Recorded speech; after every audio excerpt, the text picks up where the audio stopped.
So here we have our final example of an integral for which we'll use trig substitution. So we have the integral of dx over x squared times the square root of x squared plus 4. So the book outlines 3 different forms of functions for which we can use trig substitution, and they tell you which substitution to use depending on the form. So the first thing we want to do is look at the function and see what form it's in. And so this one we have under the radical x squared plus 4, so that's the form x squared plus a squared under the radical. So the book tells us that our substitution will be x equals a times the tangent of theta.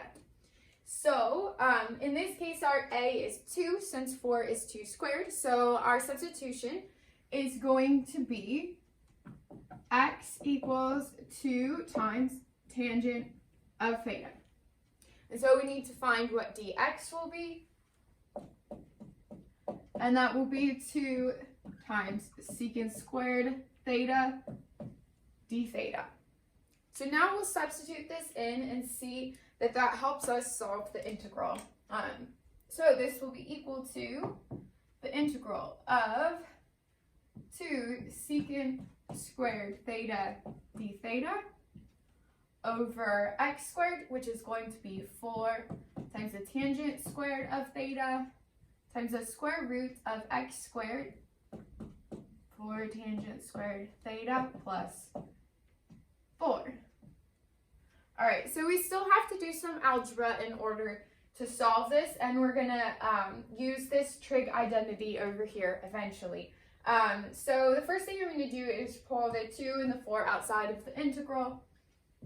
So I have 1/2 times the integral of secant squared theta d theta over tangent squared theta. And then inside here I'm going to factor out a 4. Square root of 4 times tangent squared theta plus 1. And conveniently, once we factor out the 4 here, we get one of the Pythagorean identities for trigonometric functions, and so that will be equal to secant squared theta.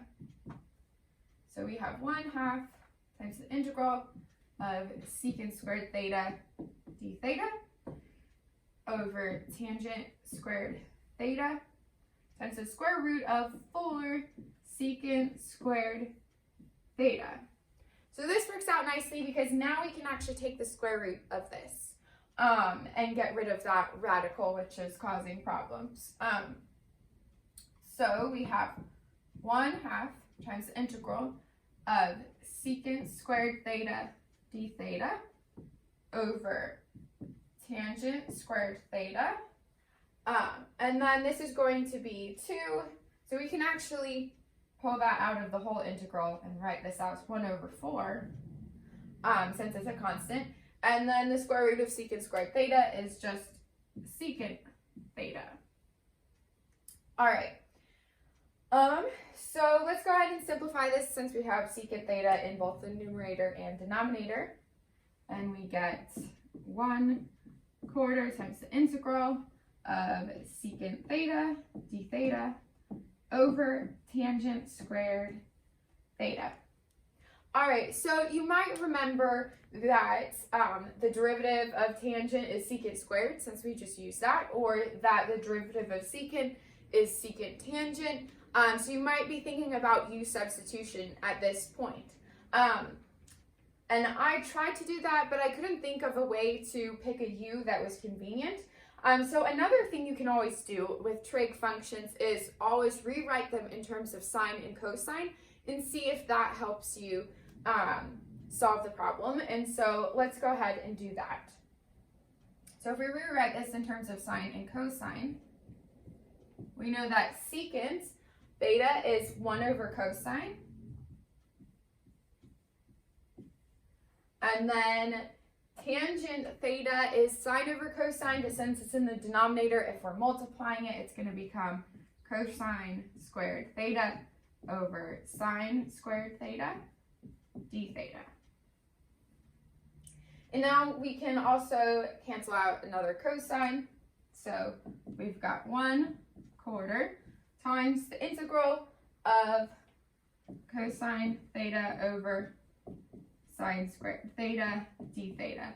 And now here, the u substitution was a lot more obvious for me. So we'll pick, as our u, we'll pick sine, and as our du, we'll get cosine.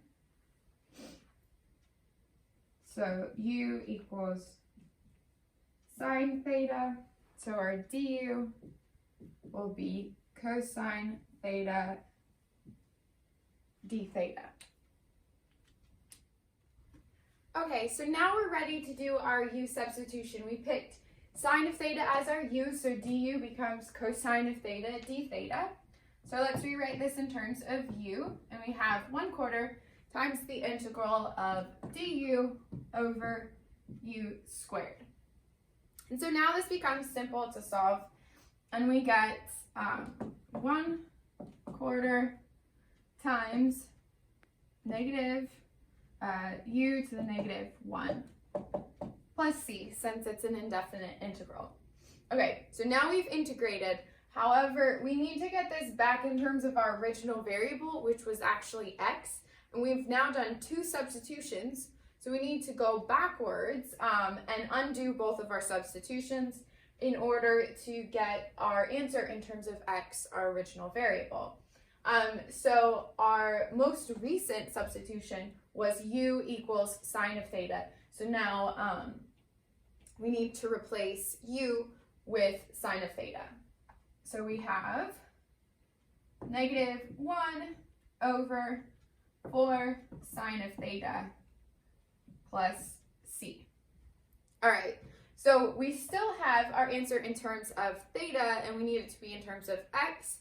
So we need to remember our original substitution for x in order to do that. So because of the form of our integral, the integral of our function, our substitution was x equals 2 times tangent of theta. And so we can use just any right triangle in order to help us figure out what sine of theta is equal to. So let's go ahead and set this up. I picked this angle to be theta, and since x equals 2 times tangent of theta, that means the tangent of theta is going to be x over 2, and tangent is opposite over adjacent, so the opposite side is going to be x, and the adjacent side is going to be 2. Then we use the Pythagorean theorem to find that this hypotenuse is the square root of x squared plus 4. Okay, so now we can use this triangle to figure out what sine of theta is equal to.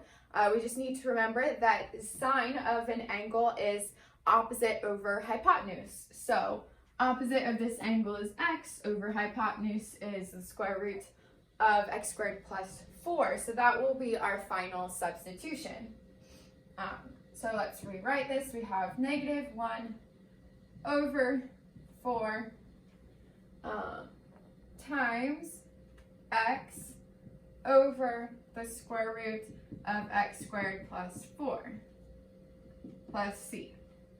And so here we're actually done, but we could rewrite it to make it look a little bit nicer. And so it would be the negative root of x squared plus 4 over 4x plus c. And so now we have our answer to our integral back in the original form of our function, which is in terms of the variable x.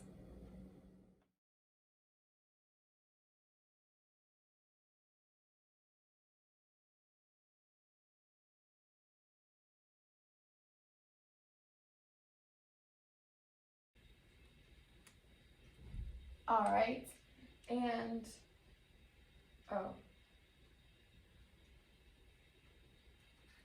oops, I think I pushed it.